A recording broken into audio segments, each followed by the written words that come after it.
everyone, I'm Tia with Order of the Bookish. Welcome back to another author interview. I have a really exciting one today. This is Morgan Gauthier. I met her a couple years ago on Bookstagram when she came out with Wolves of Adalor, and she has just blown up so much since then. She now has several books in the fantasy genre, and I'm so excited to talk to her about what's going on in her life, these books, and all the success that she's gotten in the past couple years. So, Morgan, thank you so much for being here. First and foremost, tell us about yourself and tell us about the several books that you have behind you.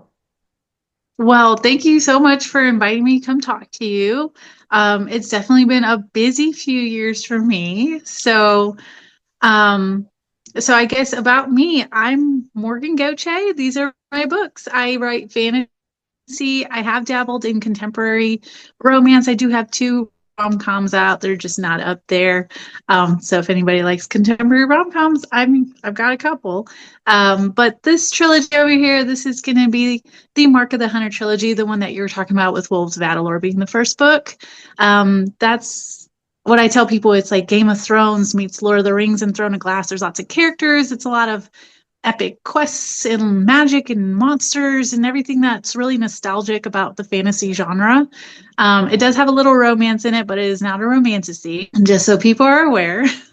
And then we have the Song of Shadow and Starlight. So the Shadow and Starlight series, it is a romantasy. It's a new adult romantasy. It is a Rapunzel retelling. Got like elemental magic like Avatar: The Last Airbender.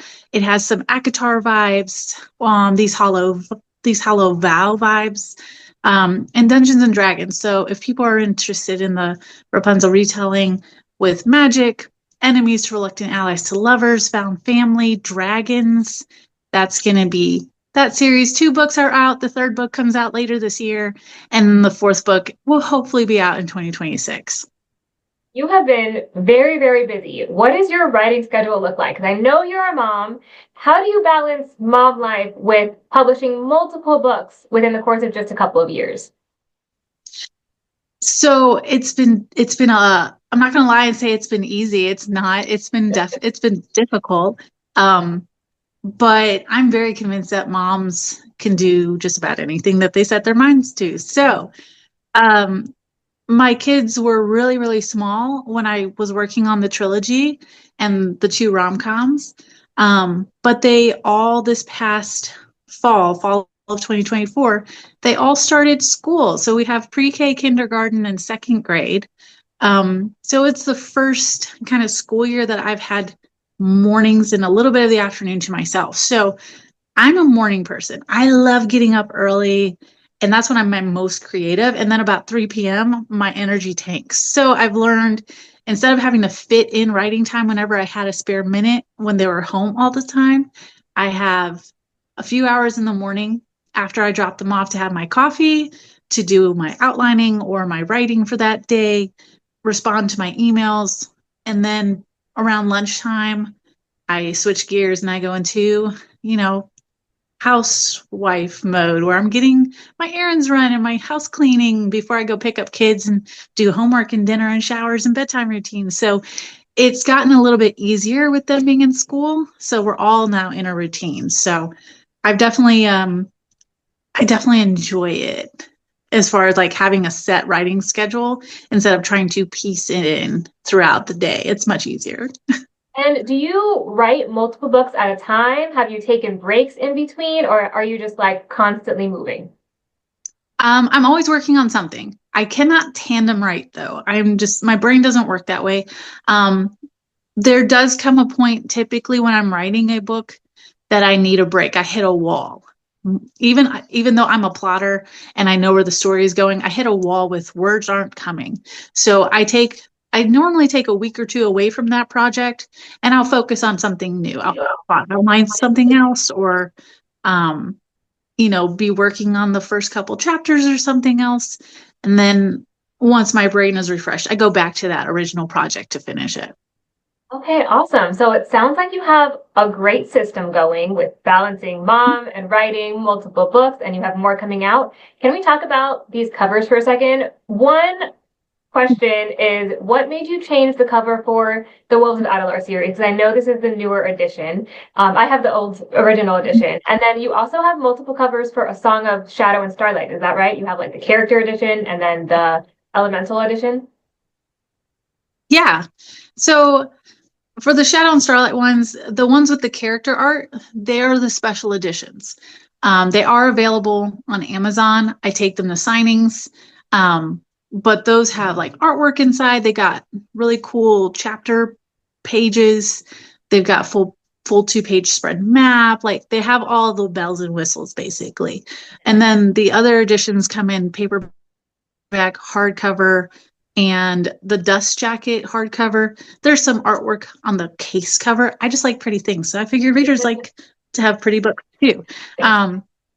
So I have both editions. And then for the Wolves of Adelor, the artwork is the same for the covers, but the typography, like the writing, the title page, that's different. I had it upgraded because when I first started, I had a very limited budget. I paid for the artwork, and I commissioned all of that from a really amazing artist. But when it came to the titles, the typography, I just didn't know who to talk to about that. I was still very, very, very green in the indie publishing. So I did it myself on Canva. So then once I learned a little bit more and I was like, oh, I've made some connections. I was like, well, let me get somebody to do this for me and just do a little bit of an upgrade. So they all have the upgrades for the paperbacks and the hardcovers now. Very cool. So as you're writing, you're also doing all this artwork and reaching out to your artists. How do you work with artists who are making your character art? Like, what's that process like? Yeah. So for anybody who's like, let's say you're starting for the first time looking, I find a lot of artists on Instagram and I'll see if I like their style, if it fits my vision for the cover or for like a character piece. I will message them. They typically have in their bios like DM me or email me. So whichever one they prefer is where I go. And I just ask them if they don't have their prices up, just be like, hey, I'm interested in a commercial commission. Because that comes with like a commercial license, meaning you can sell it. If you don't get that commercial license with it, you're not able to sell the artwork. So you got to make sure you get that commercial license whenever you're doing cover or artwork that you intend to sell as merch. But then we talk about prices, talk about concept, if they're open to commissions, and then you just kind of go from there. They'll ask you for any kind of poses or inspiration or background stuff. And I'm a Pinterest girl. And I send a lot of my inspiration pics for my vision boards for the books to them so they understand like the direction, and then they work their magic from my stick figure drawings and they come out amazing. So I love that collaboration. I love that you just said that you're a Pinterest girl. I always tell all authors you should be on Pinterest, not only for the inspiration, because it does help, especially when you're like building your characters and building your world. It helps to have a visual in front of you and a board, but also you can market on Pinterest. Like you can put up content on Pinterest and it will continue to get clicks even 2 to 5 years later. That's what I'm doing for my book. I have pins that I put up for my book that I published 2 years ago, and I'm still getting clicks and sales just from like Pinterest on by itself, which is like such a fun feeling. So I'm glad you have Pinterest. Oh yeah, and I do the same thing with posting on Pinterest, and you get a lot of views. You don't necessarily see all of them as sales, but at least it's circulating. So you're getting some good foot traffic. Yeah, and if anything, if someone sees it on Pinterest and then they later see it on Amazon by themselves, or they see it on Instagram or TikTok, it's just going to get in their head even more to eventually buy the book. Yeah, when I was reading about marketing techniques, they talked about the rule of 7. Yes, so I'm so glad you said that. Yes, it typically takes a consumer or a reader seeing the product 7 times before they will consider to buy it. So the more platforms you can have your covers or your face, even whatever it is that you're selling or marketing, it takes about 7 to 8 times before they will click that buy button. Yes, absolutely. I say this almost in every video. I'm like, hit your target audience. And this is specifically for your target audience, because just hitting any reader is not going to work. You need to hit your ideal buyer 7 times in 7 different ways. So be it Pinterest, then Instagram again, then TikTok, and a couple other mediums, and that they will be 90% more likely to actually make a purchase, which is like once you know that and once you start doing it, you start seeing the results immediately. And it's so fun. I love Yeah. marketing. I'm such a weirdo. No, it's a huge part of indie publishing. Even Yeah. trad authors. I have some trad author friends who they still have to post about their books, and it's just part of the business, honestly. So you have to find a love relationship with it, even though it's very time consuming or it can be very difficult. Some days, I won't lie, I'm just like, I feel like giving up because it's a lot of work. But if you're not going to put in that effort, you're not going to be able to make those sales. So it Absolutely. it's something you got to learn to love. Is there any other marketing that you do? I know you have a website and an email newsletter, but besides those two things and just like generally posting on social media, what else do you do to like make your book more visible and your brand more visible? I do signings. I will apply to go to conventions, different book like festivals. I'll reach out to Barnes and Noble or Books a Million or whatever and see if they'd be willing to host me for a signing. And I've had pretty good success there. And I find new readers, people who are just walking by, walking inside. And you have to know your pitch. I've definitely learned how to sell a book within 5 seconds because, our attention span is lessening and we want like, just give me the meat of it. Like, tell me what it's about.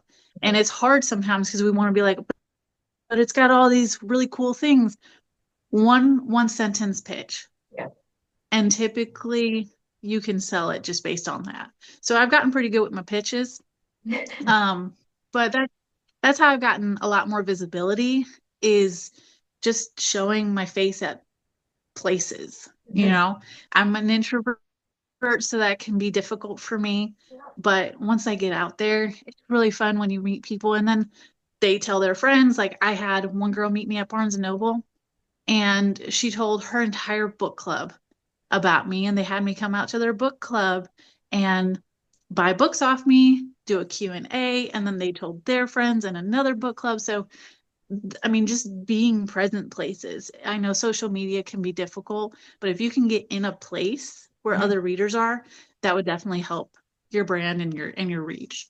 Yeah, wow, that's incredible that you've done all that. So, how do you connect with a bookstore or do a signing? Like, what does that process look like from an indie publisher, an indie author perspective?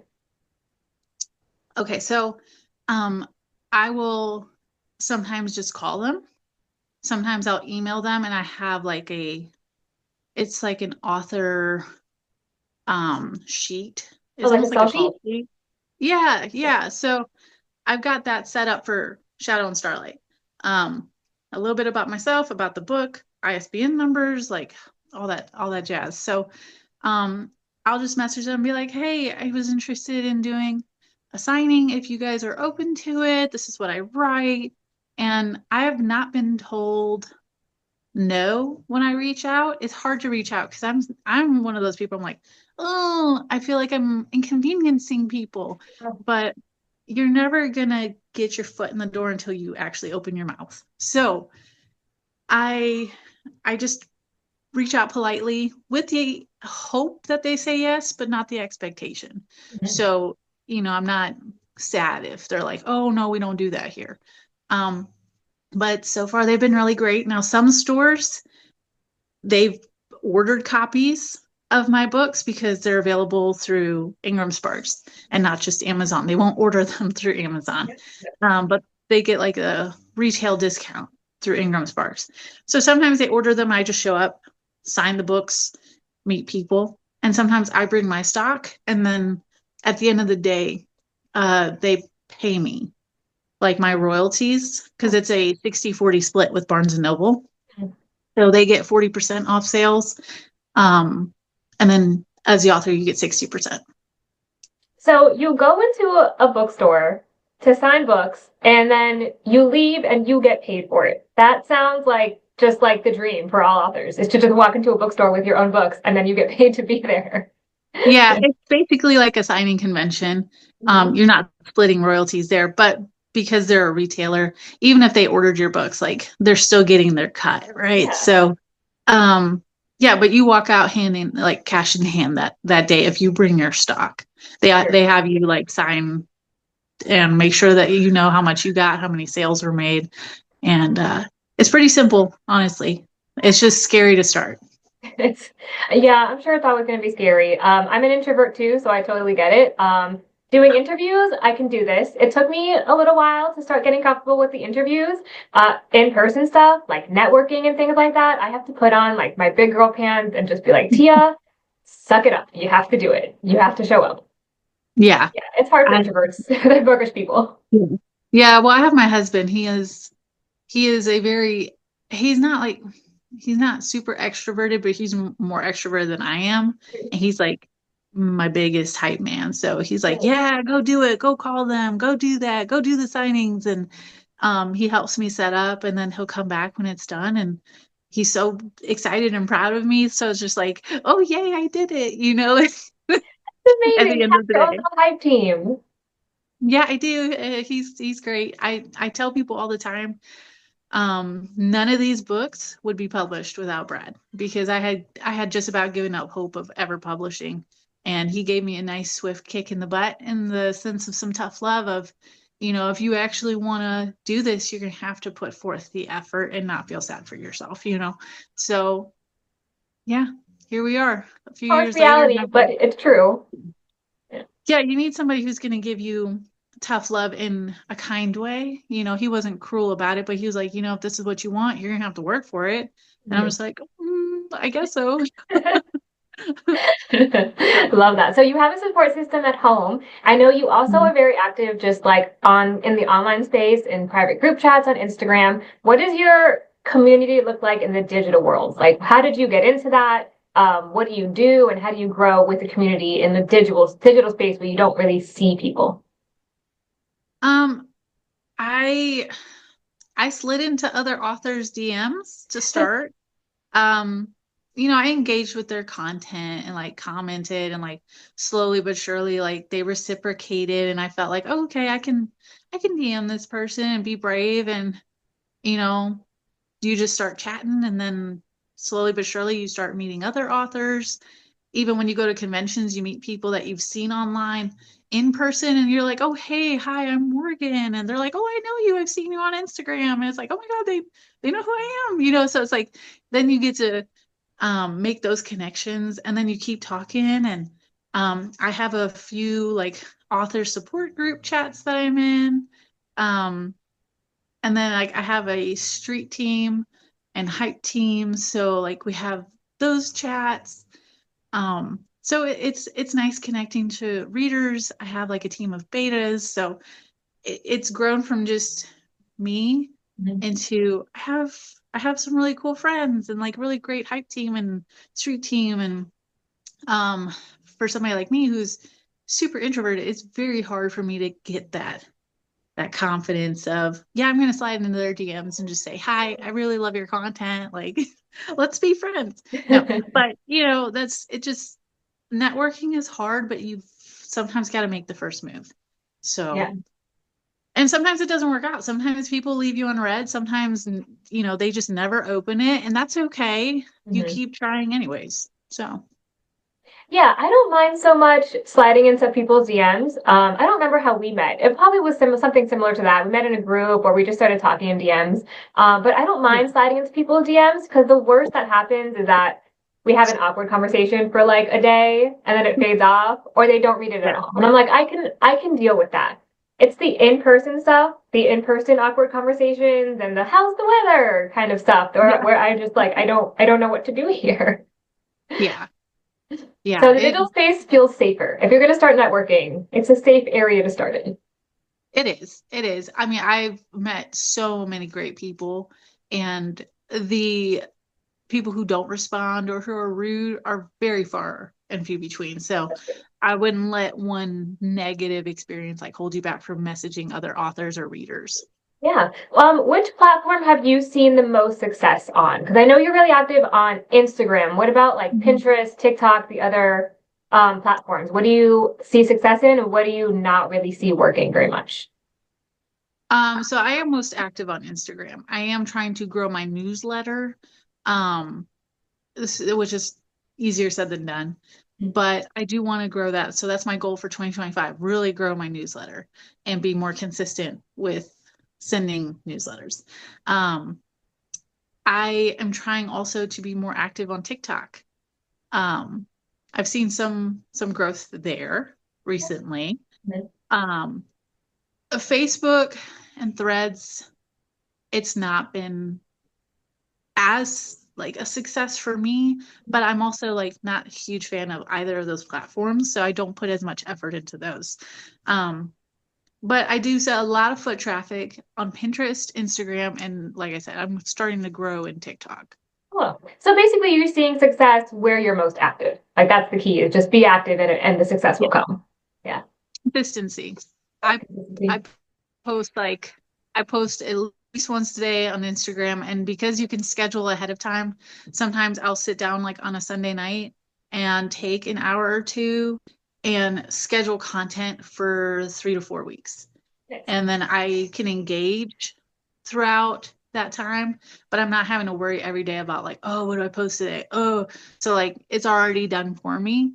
Um, I have to actually catch up on that this weekend for the next few weeks, but it's been it's been easier. And then whatever reels I do on Instagram, I go ahead and post those on TikTok and vice versa. So I'm still trying to figure out what's the best time for TikTok since I'm now I like I said, I had certain goals for 2024. Goals for 2025 are growing my newsletter and growing my TikTok presence. So those are relatively new, but I've been seeing growth at least and some sales. So yeah. So So do you have a wherever you're TikTok putting forth shop? your effort.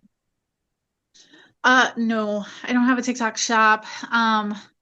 I would like to do that. I just haven't had the time for it. I feel very stretched Yeah. right now. So until I get a handle on what I'm doing, because my schedule has been upended. Um, the third book in the Shadow and Starlight series was delayed. It was supposed to come out in March, but I actually signed with my agent in September of 2024, and she wanted a brand new manuscript from me that's not in that series. And I had to drop everything to write that manuscript. I wrote it in three months Okay. and did several rounds of edits with her, and we're actually going to be going on submission with that here in the next couple of weeks. So now I'm getting back to this one. But yeah, so everything on my plate just kind of got like pushed back. So, but eventually I would love to have a TikTok shop. It's just not happened yet. I think a TikTok, I love seeing authors with TikTok shops, especially because that's usually where you sell like the signed special editions and they come with additional stuff like the bookmarks and the prints. And I love seeing those. They're so fun. So as soon as you get yours up, I will buy one of your books. You tell me when and Okay. I'll be your first customer because I want all the stuff. Oh, you're so sweet. Yeah, I'm really hoping I can do that before the summer. That would be the goal. Yeah, I'm sure you'll make it. So I'm so glad you brought up that you have an agent. Congratulations. That's not an easy thing to do. Can you tell me Thank you. about, well, first of all, why you decided to go that path since you were already self-published, what Mhm. that path was like for you, how long it took. Give me all the details for any authors that are watching this that are maybe considering the same thing. Yeah, so I've always wanted to go trad. I decided to go the self-publishing route with Wolves of Adalore because I had queried it and just so many rejections, so many rejections. Nobody wanted it. And I I thought like that was kind of the end for me. And then my husband said, well, can't you do it yourself? And I was like, what do you mean do it myself? So I didn't really know about the indie publishing business. I really had to educate myself. And I took almost a year to like do my research, And it still wasn't enough. If we're being honest, not until you put your feet in the water do things start to make sense. And then you still, even if you're the most prepared you feel like you are, you're still going to make mistakes. So you're just going to have to be okay with that. But I decided, I'm like, oh, this actually sounds like a really good thing because I'm in control. I get to make all the decisions. I get to make the decisions about like what's in the book, the covers, when it comes out, like who I want editing it. So I got really excited because I am a control freak. So it worked out perfect for me. But my dream has always been, like I said, to still be in the trad business. But what I am considered now is hybrid because I've kept my domestic rights for my books. I've given my agent rights for international sales if we go that direction for these books up here. But anything new, I'm going to be pitching through her first. So it's actually really nice. It's like kind of the best of both worlds. But, hopefully we sell this new project. But I was also just getting tired of doing everything myself. It is a full-time job to be an indie author. It is not for the faint of heart because you have literally your hand in all the tills. So it's actually going to be really nice to write the manuscript, hand it over, and let people do their job. And then I do edits and give it back, and we'll see how that goes. So, but yeah, as far as getting my agent, she was closed to queries, and a friend of mine, she's in the trad business. She passed my name along, and her agent was willing to accept my query. So I sent a query into her, and it took almost a month for me to hear back from her. And honestly, I was just like, well, she didn't like my query, so there's the end of that. Because just because somebody recommends you in the business does not guarantee you anything. So it's nice to have, but like you still have to convince the agent that they want to sign you. So I finally heard back from her, and she said that she wanted to meet with me. And I was just like, okay. And I was a bundle of nerves because our meeting was set up for like 3 weeks after that. So 3 weeks, I'm like, oh my God, I'm going to mess this up. Like I'm not good at these things. I'm going to mess it up. I'm weird. Like it's fine. But when we sat down and chatted, we realized that we were two peas in a pod. So it worked out really great. We had great conversation. And by the end of the call, she offered me representation. She said she loved my stuff, but that she wanted something new. And when I could get her something new, and I told her 3 months for no reason. I don't know why I even did that. I got really excited and confident in myself. I've never written a book that fast. I was like, I got it. Did thankfully, but yeah, no, it was excited Morgan talking. It wasn't rational Morgan talking, but by the grace of God, I was able to do it, and she loved it, and the rest is history so far, at least. But that was my story. I know every author is different. I would just tell you, if you're not like, if you want to go trad, don't give up. I've had a friend, she got 299 rejection letters. The 300th one was the yes. Oh my so gosh. Yeah, and she has the Excel spreadsheet to prove it. So you just got to keep pushing. It might not be the right project, it might not be the right agent, it might not be the right time, but if that's something that you really want to do, don't give up. Like I didn't give up. I gotten so many rejection letters for both of these series, and this one was on a bestseller list. So, like you never know. So sorry, that was like no, this is all like golden information because this is all stuff that I've seen authors, first of all, email me asking questions and I have to give these answers. And then also just in Facebook groups, on Instagram, they all ask these questions. And everything that you're saying is exactly what authors going into this industry, whether self-published or tradition published or hybrid, should know. But also, yes, this journey is going to look different for everybody. So you got your agents that was close to querying through a connection, which is like, wow, that's amazing. But it might take 300 rejection letters. It might take meeting an agent and they tell you, oh, you need to write a new book. For the new book that you were writing, did she tell you what direction she wanted you to go in, like young adults or spicy romantasy, or was she just like, you do your thing? Did she give you direction? She had me pitch. You have to, when you get an agent, you pitch them ideas. So if you can't sell it to them first, they can't sell it for you. So it is like You already had for a book? you said was an idea I already had.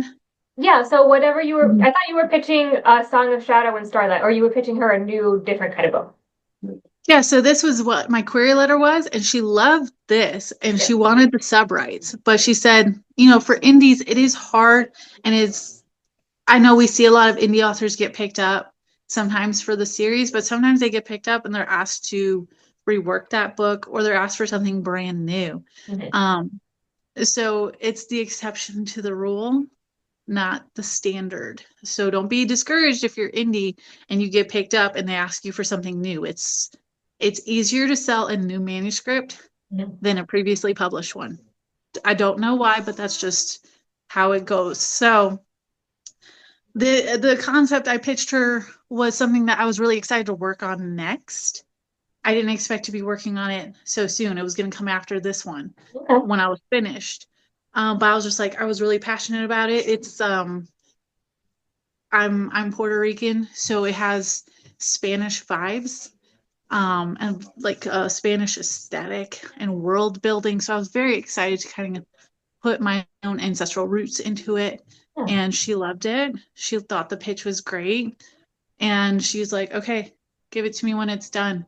And I did. And she read it. She gave me some input as far as like some things that we could add, some things that we could tighten up on. And it was like going through writing boot camp.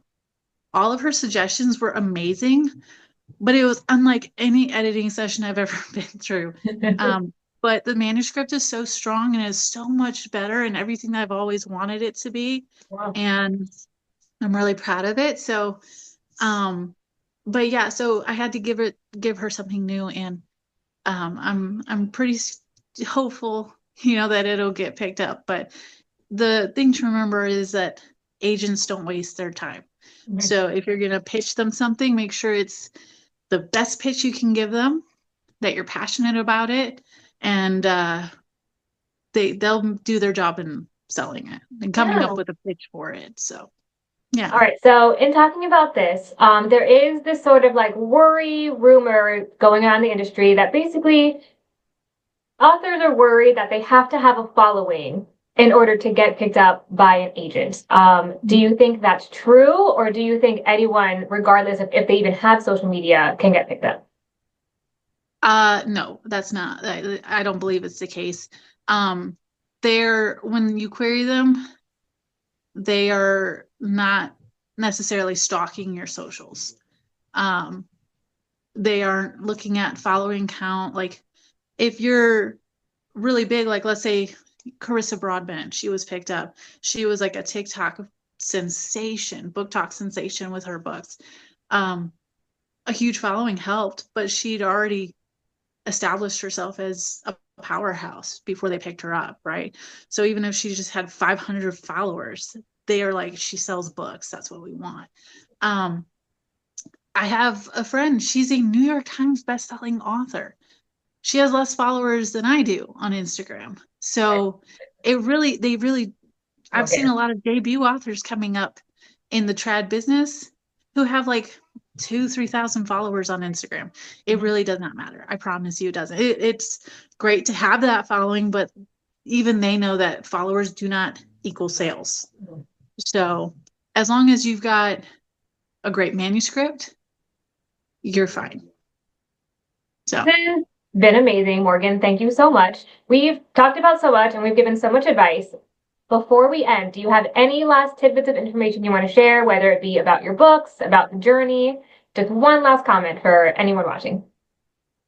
um I've got a bunch of signings coming up in 2025. So if you want to come see me in person and snag some copies, I have it listed on Instagram where I'll be. I'll be in 5 different cities this year. So Busy. yeah. Okay, awesome. I will make sure to put all your links in the caption of the YouTube video, including a call to action to sign up for your newsletter because those are very important. Any authors watching this, please have a newsletter. If you want to build a full author career, your newsletter is like a gold mine, especially when platforms like TikTok decide to shut down. You will always have your newsletter.